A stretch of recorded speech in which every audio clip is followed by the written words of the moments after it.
Hello, I'm Lisa Bowerman and I play Bernie Summerfield, and welcome to Audio Heads podcast.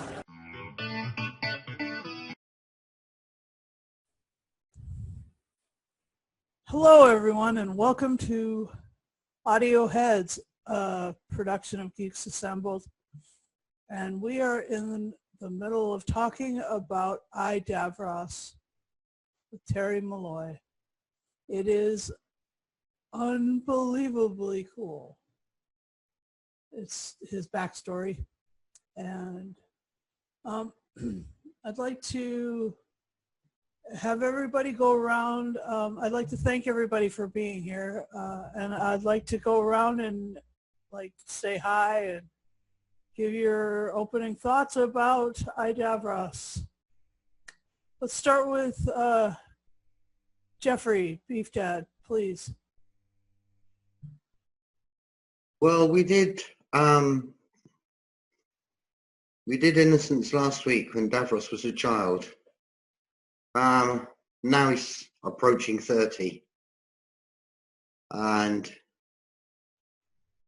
he gets sent on a mission, a secret mission by the military. He's trying to get out of the military and into the scientific side of things. And he's sent on this operation as the tech. And it's into Thal territory, and they have to basically sabotage the new weapon that the Thals have got, find out what it is and sabotage it. And it's extremely good.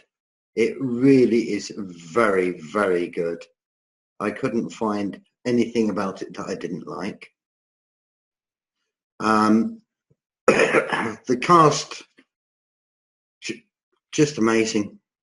Not a single weak link in it. They're all absolutely extraordinary. And the business at the very end with his sister is, well, chilling, to be honest. It really is chilling. But yeah, and a real piece of magic, I would say. Thanks, Jeffrey. Thanks. Let's go to Lee Wilson, please. You're up next. Please give your an opening thought. Hello, and this is my opening thought. I totally agree with what Beef Dad said. It's a little piece of magic. It's wonderful to have this backstory filled in, because we never got it in the show, and it's marvellous the way it's acted out. And as Beef Dad said, the part at the end with his sister, very chilling. But I'm also finding that his mother can be quite chilling as well, shall we say. Very well acted by the actress. It's everybody involved in this is just marvelous to listen to. I recommend it to anybody. I mean, we've got two more parts after this, so I'm just wondering where they are going to take. I mean, we know at the end that what Davros ends up as. It's just the way the journey he goes to get there. I'm just looking forward to hearing the rest of it. Thanks, Lee. And how about Susie Wyman? What do you think of Davros? Please, and say hello. Hello. It was wonderful. I agree absolutely with. It's going to be a very boring cast, because I think everybody's going to be saying, "I agree. It's really wonderful." So, it is. It really is amazingly wonderful, chilling, and it turns out the sister is pretty screwed up just as much as he is. So, very amazing. I highly recommend it. If you haven't listened to Davros, go listen to it. That's my first thought. Thank you, Susie. And Tim Wells, what did you think of Davros? And please say hello. Hello. I thought it was great. I concur with everybody. It really takes you back to the feel of Genesis of the Daleks. Particularly the music and sound effects are very effective, and they give you those memories that kind of give you the feels and whatnot from that period, that episode. The story is very clever too. I didn't even pick up really on till you guys mentioned it last week, the I, Claudius angle, and I didn't realize that that's what they were pastiching with this story. But they are doing it very well. I mean, the mother is every bit as ruthless and determined as, what was her name, Livia, in the original I, Claudius series? Was it Livia? Yeah, and she would not let anything stand in her way to get her son to be emperor, and that's pretty much what you have here. I mean, she drowns her own daughter, and that's just really out there bad. But also, well, she had her husband murdered last week as well. So I mean, it's kind of that whole thing. Like, you know what, you just don't get in her way. So I mean, and even then too, you can see that Davros has already got his own ideas about the way things should be, which is a bit dictatorial in a way. I mean, like, he automatically takes command of this operation he's sent on because he knows better, and pretty much he ends up being pretty much correct, because basically he's gone on a suicide mission, and they know him, they know he's coming, so you know, he realizes he pretty much has to get out of that situation. He's the only survivor of the mission, as far as I know. So it's a very compelling story. I think it'll be interesting to see where they go from this. Like Lee said, it's well made. It's very well thought out, and I think it's pretty much opposing ideologies about war in a way, because the sister, she's not a pacifist. She just wants peace, and obviously the Davros side of things, they don't want that. They want to conquer and be the only ones left standing. So that's why the parallels with our various wars over the years are pretty clever. But I mean, it goes to show you that there's no answer really. Yep. Thanks, Tim. Okay, so if you take in the whole two parts, are you enjoying the science leads aspect of Davros? Are you enjoying the whole focus on science? Let's start with Lee, please. Well, all he thinks about is science, isn't it? I mean, from the last week's where he was just intrigued by everything, the small creatures in the water and stuff like that, to this part where, you know, he wants out of the armed forces side. He wants to go into the science division. He's scientifically led, isn't he? He's motivated, and it's just amazing to see how they're doing this, and it's just wonderful. I'm enjoying it. Yeah, I'm enjoying this, the way they're going with it. Really am. Thanks, Susie. How about you? What do you think about the science in this, and what do you think of the science leads bit? Well, that seems to be his only priority. I think he would be doing the same things even if there wasn't a war. He really just wants to see how things evolve physically and what they can do. And I'd be curious to see if the Daleks still happened if there wasn't a war. I don't think he would have had the opportunities he had to make them, but he's one screwed up young man. So, I mean, he really is totally focused on what can happen and what he can develop, as opposed to his sister worrying about peace. Like you said, she's not a pacifist. She just wants peace. And the rest of his side wanting to win, I don't know that he's really concerned about that. He just wants to see how things develop. And it's kind of chilling. Usually when we hear about science and stuff, we hear about it in a good way. And this is one of those rare occasions that you really hear about it in a not so good way. I mean, yes, there's Dr. Frankenstein, all that stuff. But I mean, in Doctor Who, most of the time, science is good. In this case, it's a little too obsessively bad. That's my thought. And Tim, what do you think of the science leads? Well, it's science, but it's never. Oh, you have to come back to me. All right, please, Jeffrey, Beef Dad, could you let us in on your thoughts on the science bit?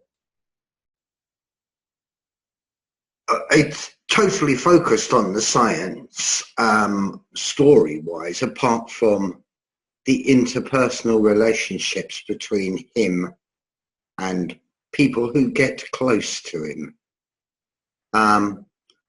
Considering that his tutor is shut in the radiation chamber, his sister is now going to mix her DNA with the DNA of one of the mutant creatures that are out in the forests. I am wondering what's going to happen because all the people closest to him seem to have met an unpleasant end. His father didn't get experimented on, but his sister has been, his tutor has been. He's only got his mother left. What is going to happen to her? Because that is what I'm waiting for, because I have a feeling that something really unpleasant is going to happen to that woman. And I think, I don't know, I'm just wondering if his mother becomes the original Dalek. To be perfectly honest, yeah, the way he focuses so entirely on science really shuts out everything, and that includes family.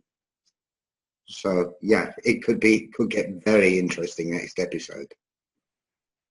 Yeah, good points, Beef Dad. Tim, you were in the middle of it. Please go ahead and what you were saying. Well, I was say, I mean, his fixation on science is a bit scary, like has already been mentioned, because it's pretty much the same kind of fixation he's had. And in other words, life doesn't matter. They'll just do whatever they want to try and figure out how things work. Like, what do you do this? What do you do that? Regardless of the consequences for the individual involved. And that's where we're going with this. That's what the Dalek always been. That's been the analogy. So it's interesting, but it's a good thing it's fiction. Yeah. Okay.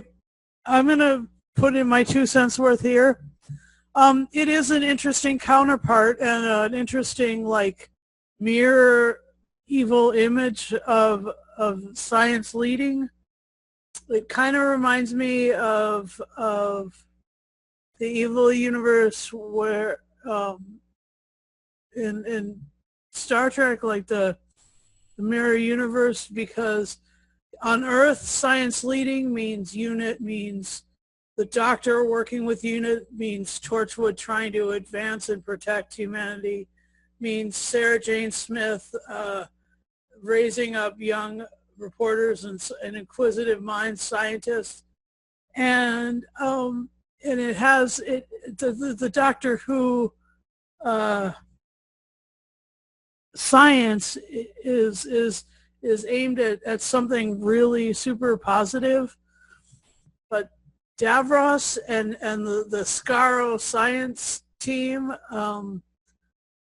they don't even know what's coming. When Davros actually gets into their midst, I mean, it's just going to be incredibly scary. And I really liked how he noticed the plants moving about and doing their thing.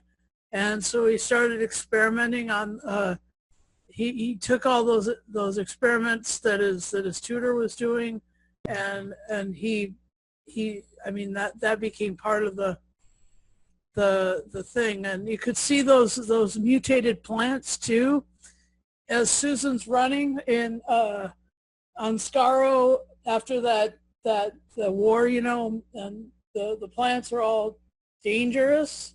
Yeah, they're used very effectively in Mission to the Unknown. Yeah, that too. Yes. Okay, so open floor. What are some other thoughts of yours, please? The floor is open. Please, you know. Well, I think that Jeffrey beefed up his point about what's going to happen to the mother. That really is interesting, because she would make one heck of a Dalek. And well, I think she's already there. But I thought when the episode ended, didn't he infer that the sister was going to be the first Dalek? Well, he's definitely going to experiment on her dead body, apparently. I mean, maybe he's going to bring her back to life and then do something there. You never know. Right. Because he said something about it affecting the future, but it could be just the first step on the way. You're absolutely right. But yeah, she's definitely, if anyone is going to be the founder of the Dalek race, she is it. Because she's even more ruthless than he is. He at least comes from, she just is ruthless for the sake of getting her son up. He's got his blinders on. I don't even think he knows he's evil. He sees that there's a purpose, and he's going after it. And but the sister, let's talk about her a little bit. I mean, it's one thing to have a political difference with your sibling.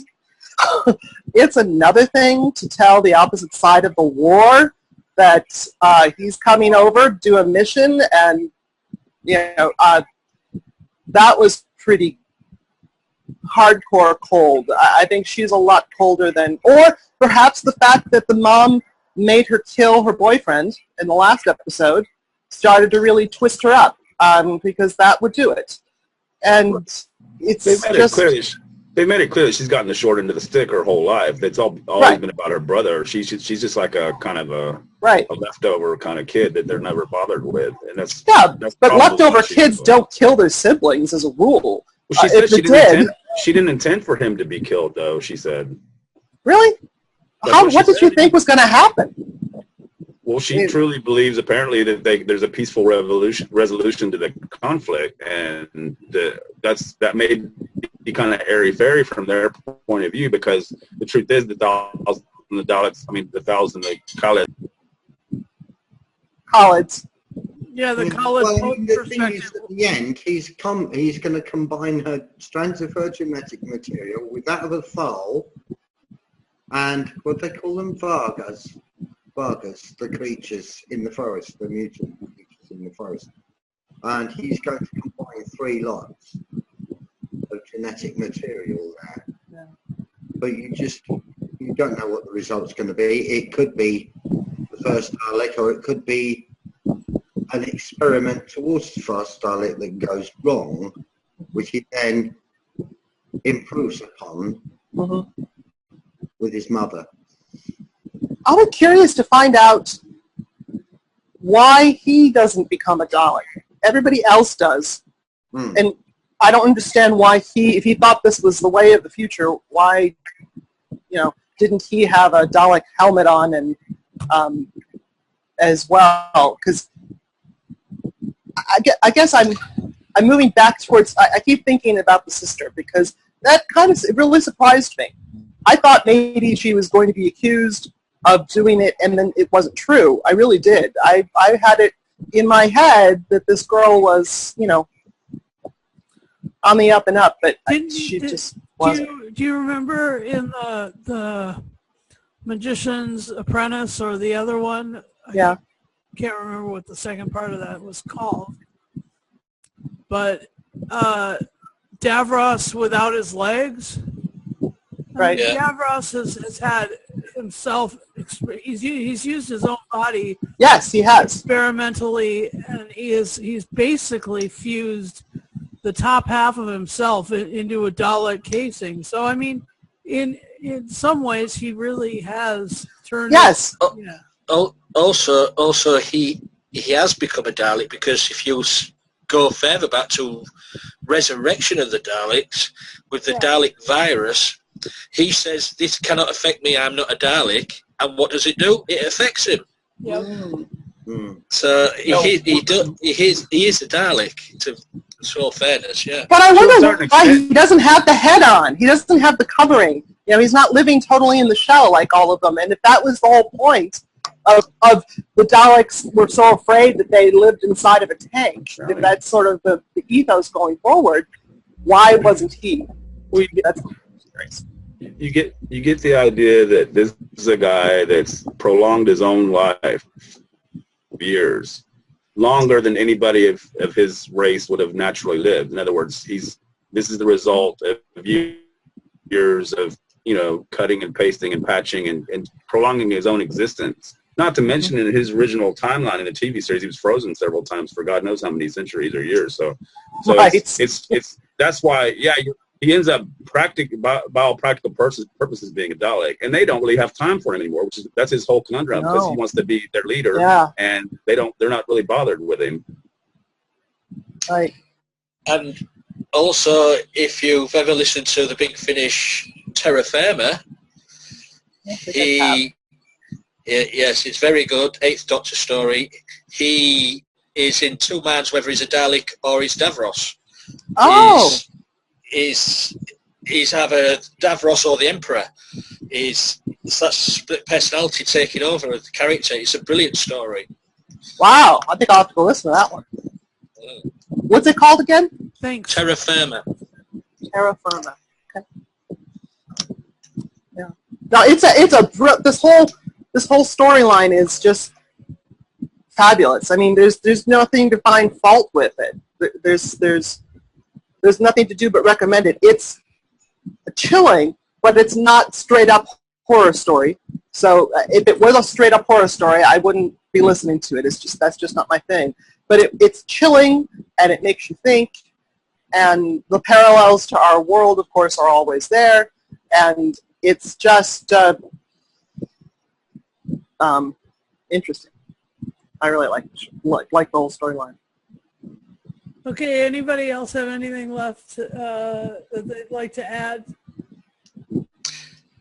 So, for characterization, I do like the Supremo. He's a very good character. I mean, I know the voice from somewhere. John Stahl it is. I'm just trying to picture who he is. But he's a very... Yeah, I can't picture the actor, but his voice is just so... While he's talking there, I'm paying all attention to him. And that's, I think, that's what he's supposed to do, because he's the Supremo. Did he not sound a bit like the guy that played the original Davros in Genesis? What was his name again? Michael Wisher. Michael Wisher. Did he not sound a bit like him, this guy playing the Supremo? Do you know, maybe that's where I'm getting the feel that I've hit the voice before. Maybe. Interesting. But I was thinking when I was looking at that, I said, that sounds just like Michael Wisher. And yet, if they had Michael Wisher, they would definitely not use him to not play Davros in the story with Davros. So, I mean... Go ahead. Did the Supremo know that the whole mission was a setup? Did he intentionally send Davros in? He probably didn't know that the other side knew. Did he know this was a whole suicide mission? I mean, was he setting Davros up? Well, the Supremo said this was not a suicide mission. I don't think so, because he was impressed with impressed with Davros' credentials as far as being in the academy or whatever. There was an undercurrent in how he was saying things that made me think that something wasn't quite kosher. So that was I'm not sure. I'm curious to see. Now that you bring that up, I wonder if he's the first Dalek.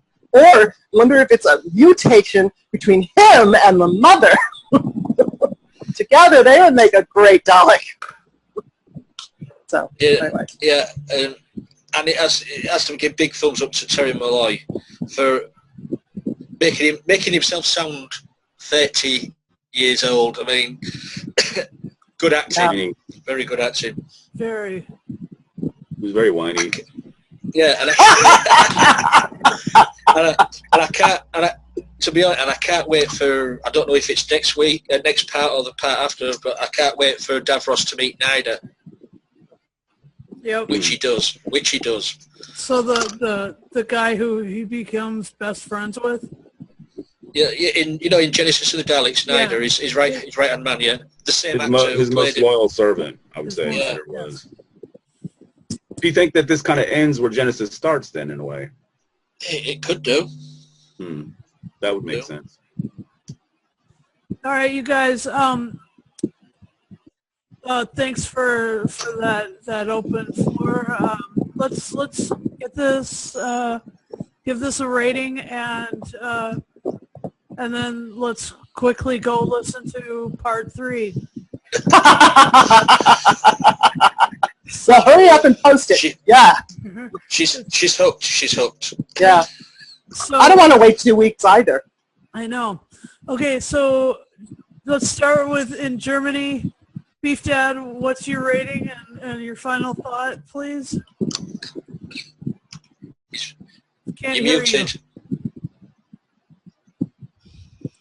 That's better. Mutation. Final thought. Yes. This is another piece of Big Finish magic. It is extraordinary. The combination of the music, the actors, the direction is superb. The sound effects are brilliant. It's got to be a 10. Fantastic. Okay, a 10. And Tim Wells, what did you think, please? I would agree with that to a certain point. I don't think it was quite as brilliant as part 1 was, though. But on the other hand, I'll go ahead and give it a 10 anyway, because I kind of do that anyway. So there you go. That you do. That's true. You are Mr. Positive about these sorts of things. Lee, what do you think of this? And please give it a rating. Don't you just hit Mr. Positive? What shall I? It's very good. It was a lot shorter than the last episode. I think 10, 15 minutes shorter. It's very enjoyable. I'm going to give it 10 as well.